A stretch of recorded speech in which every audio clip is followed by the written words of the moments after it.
Sawadee krab. If it's okay, I will talk in English. When I was born, I used to break everything. The first stories of me were from the dinner table. I would happily eat all of my food, pick up the plate, lick it clean, and smash it on the floor. The next night, same story. Food, face, plate, smash. And the next night, food, face, plate, bounce. The plate did not break. My parents had changed the ceramic plates for plastic ones. I was not happy. But very quickly, I stopped smashing plates on the floor. But I still had to break everything else. I moved on to my toys, wheels off cars. I would take my guns to pieces. Until one day, my father showed me his toolkit. Soon, instead of smashing, I was carefully dismantling things. Instead of breaking, I was making new things from the old. One day, he brought home for us a full-size A3, old but working photocopier. We photocopied everything, our faces, our asses. We made invitations, we made books, until one day, as all young brothers do, me and my brother, we got bored. And my father said, "Why don't you take it apart? You know where the screwdrivers are." So 5 days, full-time, 1,351 pieces of photocopier were all over the house. And we had learned how black powder gets put on paper permanently. And when I see an old office photocopier, I get to remember my love for my father's approach for hungry young minds. Why did I tell you this story? This simple story contains everything you need to change the world for the better. We currently have a very serious problem on our hands, and Solvega brought that problem to the stage today. Disabled people. It's a problem that the people involved are cast aside. They're unsupported, they're undermined, and sometimes they are left without a voice apart from their own. I'm talking about people with visual impairment and physical disability and any kind of disability that exists.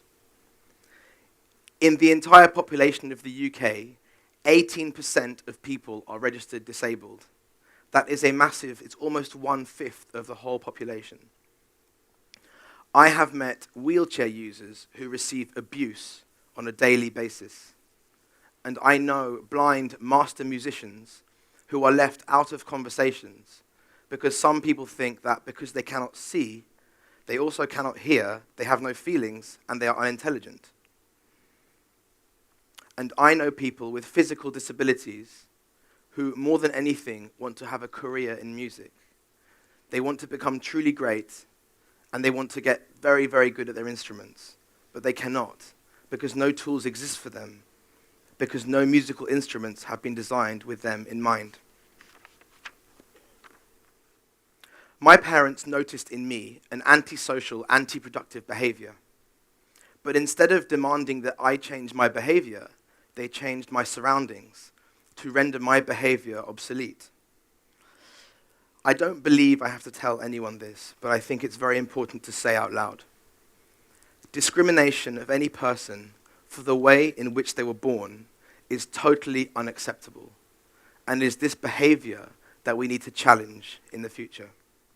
How will we redesign our surroundings in a way that makes this kind of behavior obsolete? I can tell you, it's very simple. I have the answer. We make every discriminated person absolute superstars. We allow everyone that wants to shine the way they need to. We help people build their skills to the highest possible point, and we celebrate true ingenuity and collective genius. And we do this in all areas of work and play. Through design, we re-engineer our society, our media, and our expectations, so that there is no room left for outdated modes of behavior that says this person is better or worse than that person. And the best thing about doing it through music is that it sounds good, and it feels good, and we love music. So now it's time for a game. Want to play a game with me? It's okay. You don't have to do anything. You play it in your head. I want you to think of your favorite music, your very favorite artists. It could be the saddest music or the happiest music or the most energetic music. Take a moment to think about your favorite music. Now imagine they don't exist. Gone. Your favorite songs, the old ones, the new ones, all of them gone. I took them away from you. Why? No reason. No reason. Now imagine you have your favorite music in your head all of the time. It's your favorite because it's yours and you are making it. It's running around your brain like liquid, sparkly gold liquid. If only you could get it out through your voice, through your breath, through your fingers. But you can't. Now imagine all of this, except you haven't discovered it yet, and you never will, because no one told you it was possible, and no one asked you if you wanted to try. Young people today are born with disabilities, and they have no idols in the media to look up to that may resemble them. People that may walk how they walk, or look how they look, or sound how they sound. How will hungry young minds ever realize their dreams and share their beautiful, complex ideas with us? How will they become your favorite musician? Because I guarantee you, given the chance, they would make your favorite music over and over and over again. My grandfather was a physicist, and his son, my father, Rolf, also studied engineering and science, except he wrote mathematical music. He was also one of the first people to make electronic music with computers. In 1984, he created the sound space. It's a big space, and in the space, it's very cool. You walk into a room or a stage, and all around are these ultrasonic sensors. They see you, and they compute your movement, and they generate sound and music. I used to help him set up Soundspace when I was a very young, tiny child. And there was sensors everywhere and cables in the room and lots of crazy sounds. But one day, everything changed. A busload of children were brought to Soundspace, and they came, some of them in wheelchairs, some in crutches, some without. And I saw a mother standing in the corner of the room, staring for 1 whole hour. And at the end of the day, she grabbed my father by the arm and said, "I have never seen my boy laugh like that before." There was a therapy in the music, in the movement. I went to university and began making poetry radios that print poems whenever they wanted to, and microscope video tables that allow you to see the filth in your own fingerprint, and musical chairs that have microphones and joysticks and sound inside them that allow you to play with your own voice. And then in all this, my father met Clarence Adu. Clarence was a trumpeter, professional, and he had a car accident, leaving him paralyzed.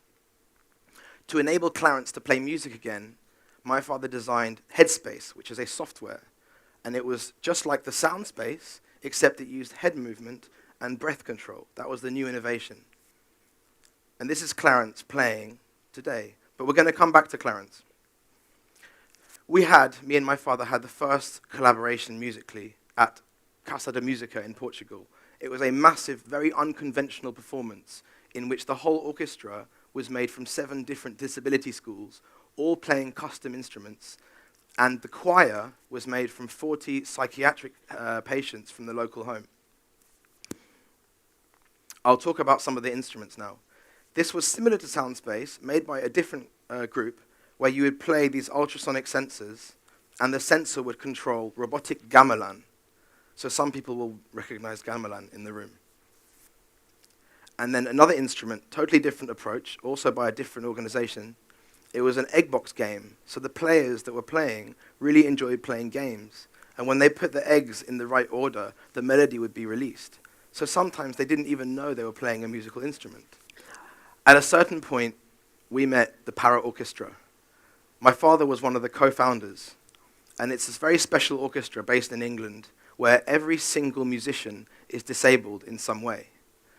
And at the end of concerts, people would come up to us asking how they could learn to play music. And the problem was very simple. Very few instruments existed for young disabled people. So we decided to form a company to change this and develop musical devices for people with physical disabilities. But how do you make a musical device for someone with physical disabilities when they don't exist? It's very easy. You keep trying things that you think will or won't work, and you keep trying them and trying them. So we look at the musical scale, pianos, flutes, etc., and we take it apart, and we put it back together in new ways. So here are some examples of how we rearrange notes and present them to someone in a new way that they might play. Those 3 prototypes resulted in Dousaphone, another device for Clarence, and he plays with a wand or a stick in his mouth, which is electronic. It's conductive, and each black pad that you can see is a note. And when he strikes the pad and blows with breath pressure, he can play any electronic sound that he wants. Here's Clarence playing on stage with an orchestra, and in this orchestra he was playing sub-bass. There were big speakers in the room, and the orchestra had no bass. So we gave him, the guy making the least movement on stage, the biggest sound possible in the room. This is prototypes for touch chord. We use electric paint because it helps us prototype very quickly. You can paint a circuit board and wire it up very quickly without using manufacturing processes. So you can work, fail, work, fail, work, fail until you have a success. And it runs on the touch board, which is a product by Bear Conductive. And I would like to demonstrate the touch chord for you now. It has a traditional keyboard on one side, which is more or less the keys in the scale, and on the other side are chord shift keys, just like you have shift keys on your computer. And the idea is that it's very lightweight, and it can be mounted very close to the body, and it can be played with very little movement. So you can play a whole octave with only a small amount of movement if you have limited movement.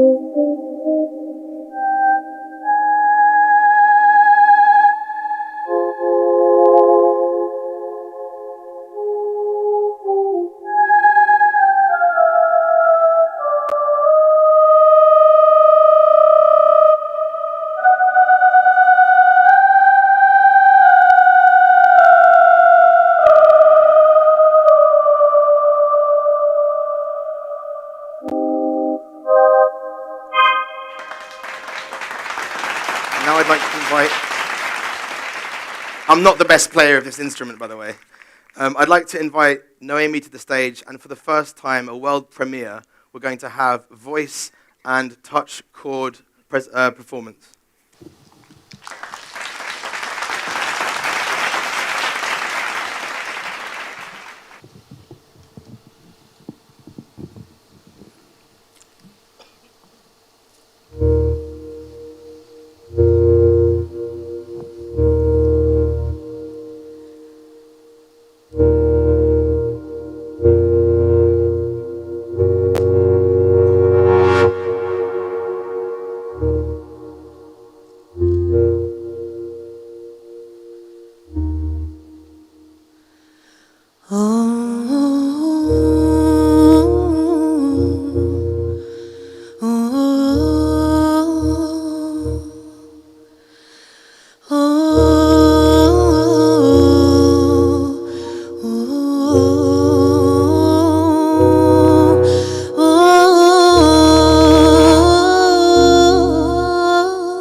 So this is John Kelly, and he is the musician that helped us develop TouchChord. And I have a concert with him 6 days after I get back to England. Some more prototypes, because it's so fun to see the background. Here is motion capture devices we tried to make to capture head movement. These are all different kind of material tests. And here is something closer to the result, which is a joystick which captures mouth movement that you wear on the chest. Here's a zoom-in close-up using 3D printed parts, using the Form 1 printer. And this is the same thing, but it's wireless. Here we've got the Riot motion sensor, which is a motion sensor and Wi-Fi chip, a 3D printed mouthpiece, the same breath chip that's on here is the black thing, and then another version which has bite and tongue sensors. So when you tongue it and bite it, you get more expression. And this is the same device, but with a headset. So you wear it around the head. And this is what Clarence plays today. This is high note. And here's Clarence playing high note on stage. This is what Clarence sees. This is the high note graphical interface. And he sees a honeycomb of notes. And he can look up at a note, any one, and he can play it using this expression. There's octave control, and he can see levels of what he's doing. So he can learn these patterns of music. And here is the first ever piece written for high note by the composer Sevan Horrocks Hopayan. And here is Clarence playing with the Headspace Ensemble, his quartet. So Clarence has a profession in music.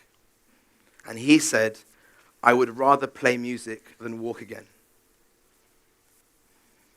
Now, this is all very exciting, it's all very revealing, and it's all a very big challenge. We are far from the perfect instrument. Clarence still needs help to turn on and plug in. Our prototype systems, although very powerful in places, they still don't let him change every single sound detail himself, and every musician should have control over their tools. And with this, we have a vision for the future.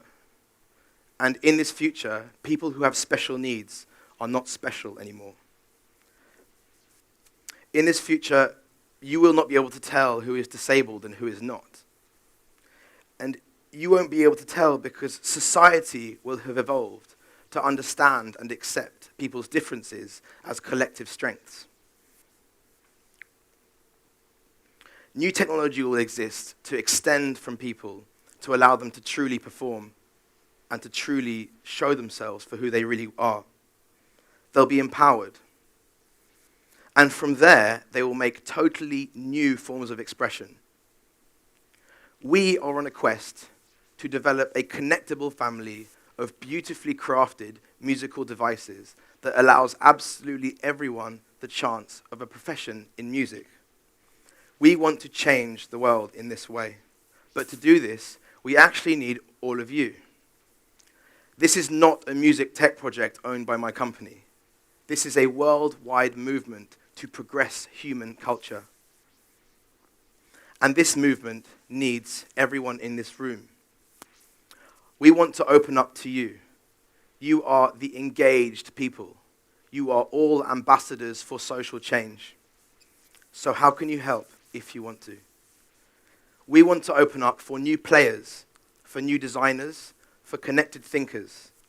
We want to open up for skilled programmers. We also want to open up for organizational collaborations, for donations, and for ongoing financial support. We have a vision for the future, and we hope you do too. Thank you.